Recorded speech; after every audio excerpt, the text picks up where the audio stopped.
Greetings on this day of Odin. Here we are. Here we are once again, angry and ineffective. Not Yeah, even very effective at showing the shirt. yeah. I don't have this shirt on today, but I'm gonna wear it Friday. Just On Friday. Yep. good morning, CK, and everyone else who's watching or listening. Yep. Yeah. So this is like the first of a two-part series that will end 2021, like for all real purpose. Like, yes, there's the holidays, but Yeah. Friday is the end of the year when it comes to transmission, and that is more important than anything else going on in your little lives. Yeah. So coming to the end for the year, and then of course, who knows? I mean, maybe it's the end. Morning from Winter Peg. Is it wintry up there? It's winterier. Maybe. Winterier. I don't know. Do you guys have any snow yet, Bev? No, we'll see. But yeah, because so you're having some surgery. Yes, Bev says it is wintry up there. Cool. You know, but just literally. When it's every time, because in besides Alaska, which is an outlier, Minnesota is kind of pretty much maybe battles back and forth with North Dakota and Montana for the coldest ass state in the union. And we always experience it worse than everyone else. And then anytime I feel like, which I'm a cold weather person, I actually like the cold, but if ever I get complaining, I'm like, well, at least it's not Winnipeg. So thank you, Bev, and everyone else in Winnipeg for making me feel a little bit better about the worst aspects of Minnesotan winters. Yeah. And Kathleen.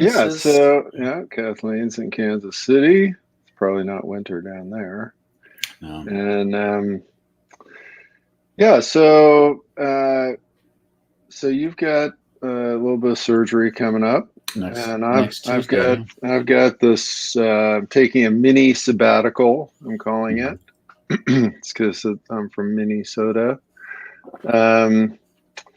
and so we could all use all your good vibes and thoughts and prayers, and yeah, and so we're wrapping up for 2021. And we thought that we would try to go out on a high note, as high as we ever get, which is probably like, I don't know, low C or something. It's still in the baritone range. Yeah. Which I've been thinking a lot about range because like I'm doing vocal therapy to try to like feminize my voice, which is hard because it sounds fake. And I have a low speaking voice, and my singing voice is typically even lower. So the idea of a high baritone means for some of us that's as good as we're going to get. So you should be grateful that we're not just living on the bottom all the time with this show. But yeah, so we started this many years ago. Remember the beginning of the pandemic? Those times were so cute. We barely. Thought we just needed to wash our hands a lot. Remember the wash the hand, like while you said wash the hand, prayer, like it was a charming time. Yeah, barely. It's funny. I was watching. What show were we watching that has the beginning of the pandemic? Oh, I think it's the morning show. I don't know if you've seen that. It's on Apple TV. Yeah. We're not caught up, but yeah, we watched last season, and it's a little bit. Yeah. It's like it's trying too hard to be West Wing-ish to me, like, but whatever. Yeah, it's getting very soap opera-y. Anyway, the next season begins the pandemic, and it is actually sort of fun to hear like the news report. There's 27 cases in the whole United States of COVID. It's like, oh, right. Yeah, I remember like that. There were a couple cases here and there. We didn't know what's going on. Now we've got 75,000 new cases a day, and we're like, hey, we're doing great. The pandemic's over. So anyway, we began this back in those days at some point because we just thought, hey, things are getting really weird and different, and to talk about that and kind of chronicle that as we go along. And so we've been doing that what's for being revealed. What's this apocalyptic moment showing us about society? And and so we've been doing that for 245 episodes, which is pretty wild. I mean, for a couple of ineffective people like us. Angry and ineffective. Yeah. I mean, sometimes I'm so angry that it's hard for me to type. So, like, being able to write out these little descriptions and use Photoshop to make little images through my shivering rage. Through your rage. My fingers, I need to hold them still, but I cannot. Such is my rage. And so now here we are at this stage, and I will have to say, if you were, people do those word charts, like what's the most popular word, and the bigger popular words are bigger, and the other words are smaller. Yeah, people do those all the time. They're not as trendy, but every once in a while we see one on social media pop up. Yeah. So I would have to say at this point, if I think about the conversations that I've had over the last few weeks, the biggest word in the word chart would be tired. Like that would be the biggest word. I have to say, when I talk to people, that's the word that I hear the most. Like everybody is tired. People are worn out from having to be adaptable. CK uses that word, adaptability. People are tired from having to be adaptable. People are tired of other people. People are tired of bad behavior, right? I just, I was reading a whole bunch of stuff this morning about bad behavior that teachers endure, bad behavior that, people in the service industry are enduring. Right. CK is bored as fuck. Yeah. That's a fair point, because fuck can be like an angry word, or you could be a tired like fuck. So it really like it's an ever present, always word that can use it. Meaning you're very adaptable that way, CK. I've always appreciated that about you. It's all in the emphasis of the syllable, right? What fuck has just one syllable, so fuck. Like how do you? Yeah, but it's how you emphasize. Yeah, because treat it like a tonal language word. Right. Right. There are 27 tones of fuck. It's like the Inuit word for snow. Like I don't know if that's true or if it's folktale. Like do they have 27 words? 27 inflections of fuck. That's the name of your next book, Dan. Actually, you and CK should co-write it. There we go. Yeah. Maybe CK could write it by himself because he's an expert in the word fuck. I think he could. He could. And and so we really, it seems like, have gotten to this point. Of course, we're trudging onward, but we've gotten to this point where there is this sense of like being in the ashes, right? I mean, there's just this exhaustion and overwhelmness, and what disaster is going to strike next, and what wacko conspiracy theory or crazy political stunt or whatever, and there's just a sense of tiredness, and but then at the same time, there are all these interesting energies of kind of resilience and newness that may be really tiny compared to all of the big cluster fucks, but that we definitely see going on, and some interesting creative things, and so it's like, even in the midst of being tired, people still, not everybody certainly, but numbers of people are still finding ways to engage life in kind of different, fascinating ways. Mm-hmm. Yeah, and there's lots of angles we can take on this. Here's a comment from Tyler. I like that people are tired of their crappy jobs and terrible managers and are finally standing up and quitting. This is a good movement for worker empowerment. I mean, this is the thing, like the weariness, um, the mediocrity, the disappointments, the frustrations, the rage, like all these different negative reactions to experiences we've had the last couple of years are all disruptive enough to opens the window for possible new things. And this is the thing, like, you know, few people would ever accuse us of having toxic positivity. And so there's a naive way of like just being wishful thinking. But to me, like my hopefulness is that there's disruption, and I'm reminded of things like, like you said, I think things start small. It's just little things like, we're at the end of history in some very key ways when it comes to climate crises and stuff. So we don't know how bad things are going to get, and things are very disruptive.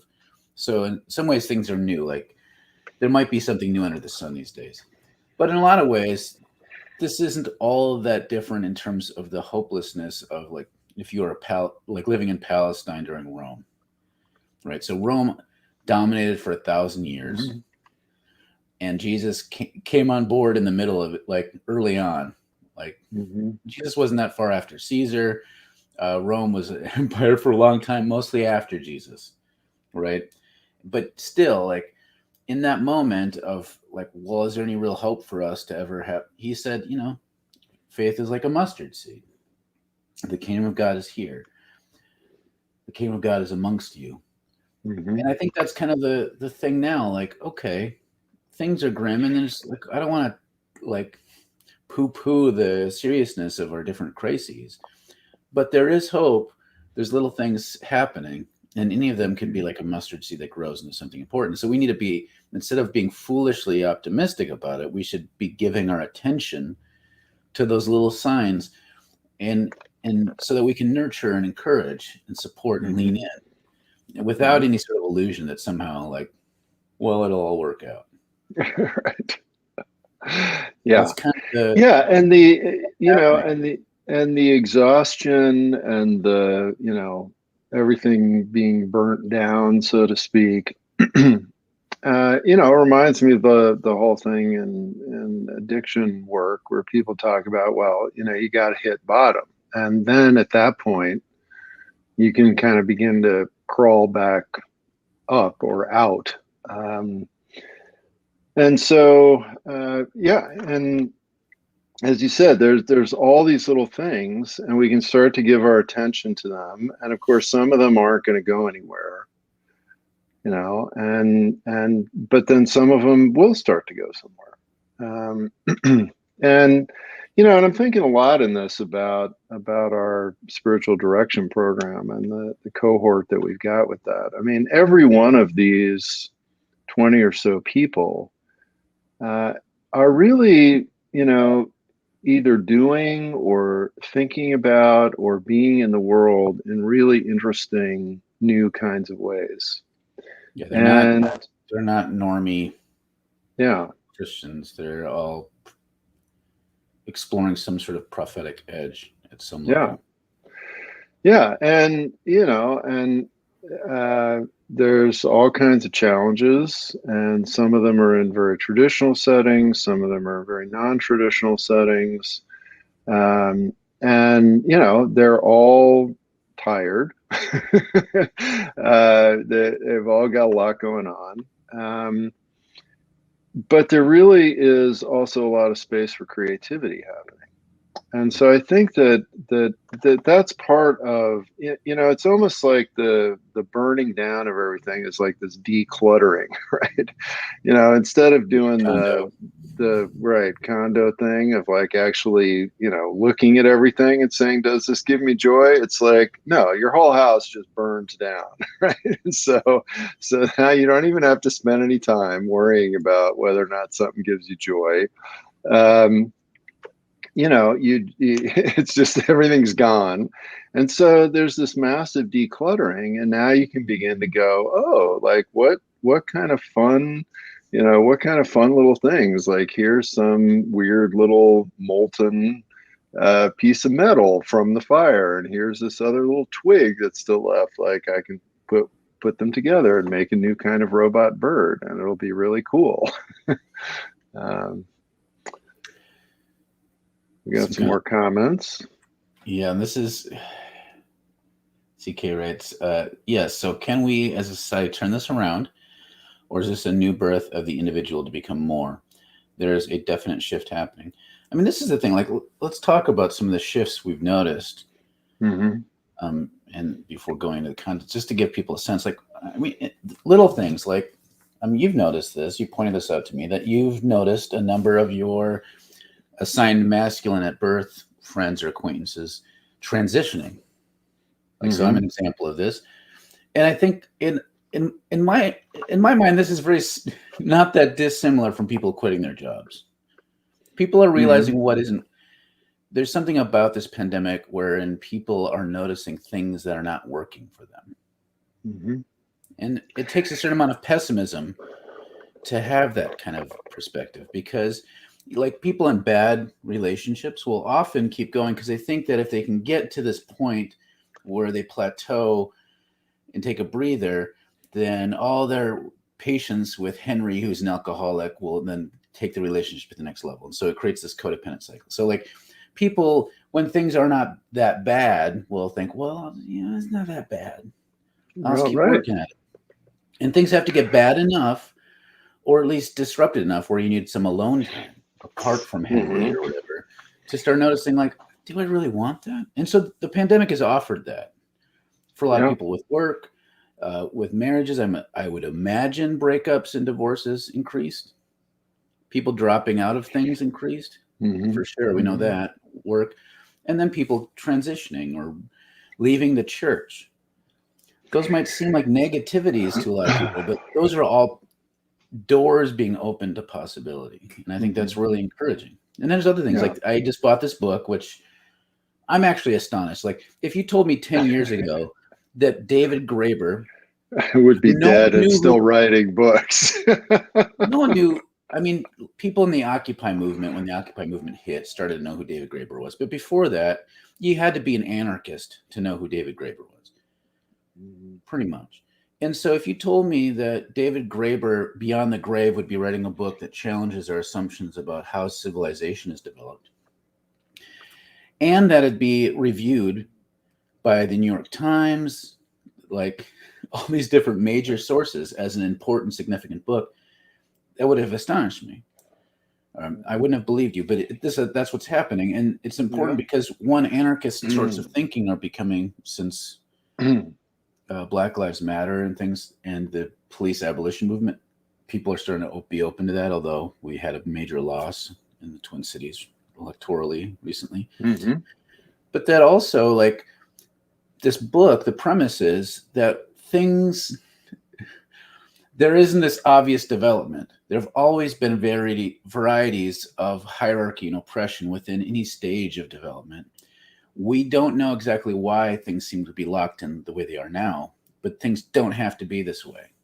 There's not a foregone conclusion about how societies develop. And for that book to come out at a time like this is an astonishingly well-timed thing. So there's all these little signs of hope. Things don't have to be this way. Yeah, and I think, to me, CK, to get sort of to your question, when you say as a society turn this around, there isn't one thing that's society, and I think that in many ways part of the latest oppression, right, this capitalist imperialist oppression, is that this idea that there's one thing. Right. And so that's, white supremacy. There's one thing. Jesus is the only way. That's one thing. America is one thing. And no, I think that we know that that's not true, that there's many, many things. Right. And, Ash, you mentioned the Roman Empire, right? And so, the Roman Empire is like one thing. There's the emperor, kind of a statue of the emperor on every corner kind of thing that you bow down to and throw a little money in the box there. But then you have all these other weird little things happening all over the place that are seeds for something that comes later. And Which so, is what you know, Christianity I, was. yeah, well, that's what Christianity was. And so, I think that probably many of the major institutions are not going to turn around. And one of the signs of hope that I was going to lift up that I think is a great example of what's going on here, right, is what's happening with the American church. I mean, the American church, we've been reading these articles about the church is tanking for literally probably 40 years. Like Yeah, my entire almost life. yeah, almost the exact same article. Like you could pull an article from the Alban Institute from, 1990 and some article that just came out last week, and they'd be the same article basically. And to your point about how we keep going when things are kind of okay, most of these things have been ignored by the institution, and the institution has done very little to change, despite things like the Lilly Endowment putting billions of dollars into turning the church around kinds of programs, all of which have been ineffective, maybe not angry, but pretty ineffective. And now the pandemic is just falling off a cliff, and people are not coming back to church. I mean, the attendance thing has disappeared. The people who are left are more and more pissed. Pastors are burning, crashing left and right, leaving the ministry. But then also talking about, all right, so now if we're in the ashes of this thing, what do we do differently? Right? What do we do differently? And so I think it's a new birth, not just of individuals, but also of little groups and communities and clusters, big and smallish, that are going to do new things. And I think the election in Minneapolis here is a great example, right? I mean, this major change of public safety amendment lost. However, there are thousands of people who not only voted for it, but are going to continue to organize and think about and talk about what is a different way to do public safety. If you look at the Minneapolis public schools, which the learning gap and divide between white and black students is horrendous, and it's the worst in the country.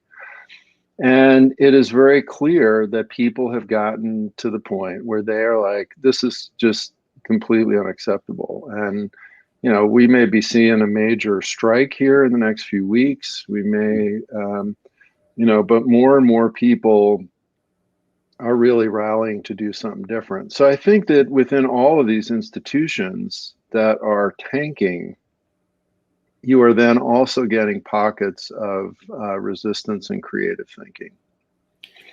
Yeah, and I mean, I understand that our spiritual direction program is not the be all end all biggest thing in the world, but it is still astonishing to me. Like, I'm still surprised, and Dan and I talk about this all the time. Most spiritual direction programs in the country are struggling. And so Dan and I are not well known, and we just started this program, and we had to close off new applications months ahead of time and start turning people away. And the only reason that is, or the primary reason, as far as I think, is because we were like, okay, let's not do this regular contemplative bullshit thing that assumes that you're individuals who need to do these practices with other individuals. Let's talk about social oppression and center that as the framework. Mm-hmm. That's pretty much, I mean, as far as I can tell, that's it. Like, maybe the way that we approach it attracted people, or the fact that we have some legitimacy in living in that gap, but still, it shows that people are not interested in just doing the same old thing. And right. And there's the idea, it's bizarre, like, even if you read scriptures, there's no way in hell that you'd come away with it like, you know what we should do?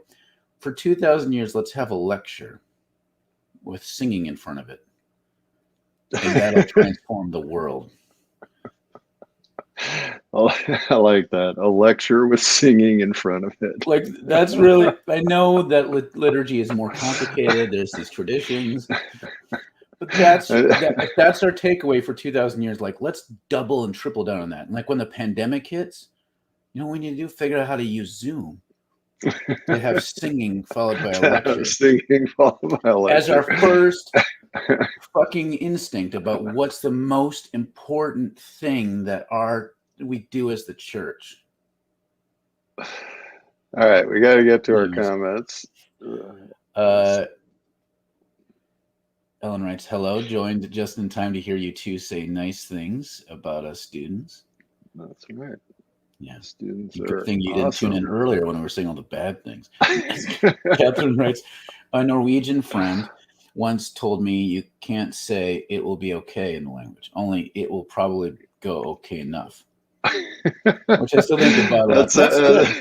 That's not only very Norwegian, but very Minnesotan, North. I mean, Dakota, you can see the Minnesota, right? The Norwegian, Scandinavian That's roots right. of white Exactly.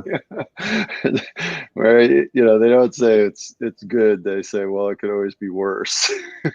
By the way, Dan, do you know why the Norwegian Navy puts barcodes on their ships? No. It's so they can Scandinavian. Ooh. That's really painful. CK writes, it feels like the concept of the bottom keeps reaching new levels. Meta bottoms. Meta bottoms. Isn't Facebook called Meta now? So like, it makes sense that we're all meta bottoms because we're being fucked by Facebook. Yeah. Anyways. Well, and and that is true. And this is, I mean, the reality of suffering can always be somewhat worse, is sadly very much the case. Yeah. Kathleen writes, I recently watched David Byrne's Utopia. Great movie. I haven't seen it. I was moved by the song Burning Down the House, and in a way it sounded surprisingly hopeful. Interesting. That's right. Yeah. I love the Talking Heads and David Byrne. Yeah. Ellen writes, Henry is such a great code name for ultimate oppression. Sorry to anyone who's named Henry. Yeah, I don't know. There's something about Henry that Hank. CK writes, having experienced homelessness, I learned how to be adaptable and survive, and how now having a new life and love, I look around and it seems like everyone is experiencing that level of having to adapt and survive.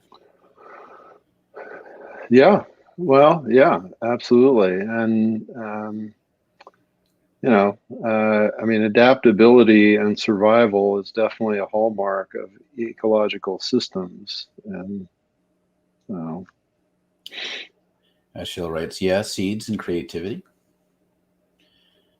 Seymour writes, the other thing about abuse addiction is that not only is the situation dynamic not bad enough to wake us up or whatever, but that just enough good happens to keep us hanging on to our illusions. I mean, that's the trick. Mm-hmm. I mean, that's always part of the one of the things I've noticed, and this is accelerated because of the pandemic, we have this healthcare system that's shit. And so now, let's just say autism, ADHD, transitioning, any sort of medical thing that's kind of like it's hard to get good care about. Now there's a plethora of competing online places where they can do assessments and hook up prescriptions, and you pay a flat monthly rate. And so it's cheaper than paying out of pocket at a regular doctor, and it's easier. But you can't use your insurance. And so, like, in some ways, this is the Uberification That's right. of the medical industry. And so you could be tricked into thinking, well, to me, that's like, wow, that's great. It's convenient. This is an innovation. You might think that's a good thing, but like systemically, it's a trend towards bad thing when it comes to the ownership and how it works. And so this is where we get tricked into like these little good things that kind of give us some more sense of choice and autonomy. And we're like, it takes some of the pressure off, keeps us lulled into thinking, well, maybe things are getting better. Angelique, don't forget the offering. That's right. You're right. A lecture with some songs in front of it and in between there's the offering. Well, and to me, the best placement for the offering is 2/3 or 3/4 of the way into the singing. People are all emotionally juiced up, and then you can kind of do special music while and if I was ever going to start a church where I did offerings like in the service, those plates, no way. I love those churches that have those little weird velvet net bag things where they have like the wooden pole. Right. Yeah. I love those things. It's like you can catch shit with that too. Well, I remember this friend of mine that said that he grew up in the Armenian Orthodox Church, and he was like, during the service, they'd pass the offering plates like 5 times. He said they keep coming around, in between the bells and whistles, and they had the smoke and all the stuff in this Orthodox church. He said I was a kid, and like every time I turned around, the offering plate was coming back. So, yeah. All right, a few more comments. Seymour says, not to mention actual addiction and actual abuse are things we're all experiencing under white supremacist, colonialist, imperialist capitalism. Yes. Yeah, so we're used to it. We're used to it. And, and I do think that that's something about this pandemic and some of what's going on. And I think that, Tyler lifted up that one example, or the church thing, is that there is the famous straw that breaks the camel's back, right? That at a certain point, you can't take it anymore. Yeah. Or some people, and there's always people that never get to the point where they say, I can't take it anymore. Right. It's the tragic thing. Ellen writes, Meta Bottoms, not next great grunge punk band. Yes. Yeah, definitely. Kathleen writes, I keep thinking about the concept of resilience. The pandemic revealed my own resilience. Mm-hmm. Yeah, definitely. And I think that's then where these little things start to happen. And and we find, we may be tired and hanging and spacing out and just getting by and doing whatever we can barely do. But then there's suddenly a moment like, oh, but now I'm going to do this cool little thing, or now this thing's going to happen, or now I'm starting to move in this direction. And Kathleen writes, oh, geez, the Good RX pharmacy ads that star a struggling single mom relieved that her bill for meds is a little lower are dystopian as fuck. They are. Yeah. It's really discouraging. I know, right? So Hillsong has mastered this. This is what's astonishing? Yesterday, I was doing some recording for something with my friend Oren, and we were listening to contemporary Christian music, just because I do that sometimes, as you know, Dan. And I decided to look up the best, like what the Christians think of as the best Christian songs of all time, and there's different lists. As I was looking over these lists, and I found a page of the best-selling Christian albums of all time. Okay. And the astonishing thing was most of the top 10 were Hillsong albums, which is just discouraging. Yeah, well, contemporary Christian music in general is pretty discouraging. But there's within the range of possibilities, Hillsong is like, let's just have our worship song, music that's manipulative and kind of Nashville-y, and what we'll do is just record that and sell albums of that and make millions and millions of dollars. That's bizarre to me. CK writes, be well, there is love out there, I'm living proof. Thank you. You also, CK, love your latest photo. CK is like the hippest looking dude. He's like sort of this cool combination of some awesome jazz musician and, funk crazy genius. And I don't know. Yeah, the way you looks like somebody who has a secret recording studio in a subterranean compound that's gigantic. And you've got like 30 different along with the swimming pool and a bowling alley. Yeah. Because that'd be in there too. For some reason, it's just somehow in that. visage that you have. Cheryl writes, "Are we not churching now? Tuning into you." I mean, that's a good question. Like, what does it mean to church? Yeah, well, and a number of people have said that this has been their pandemic church, and I do think that, transmission is an example of a creative thing that happened, and the pandemic provided space for that, or the space that the pandemic created. This was something that could jump in there, and it certainly has been great and tons of fun. Well, and to be fair, we do have music, and then we do talk after the music comes. So. Yeah, but we don't have an offering, which has always been a at the end we problem. take an offering on the guitars. It's just not really something that happens very much. Yeah, we never made the $12 million goal. No offering. No, yeah, right. We never made our.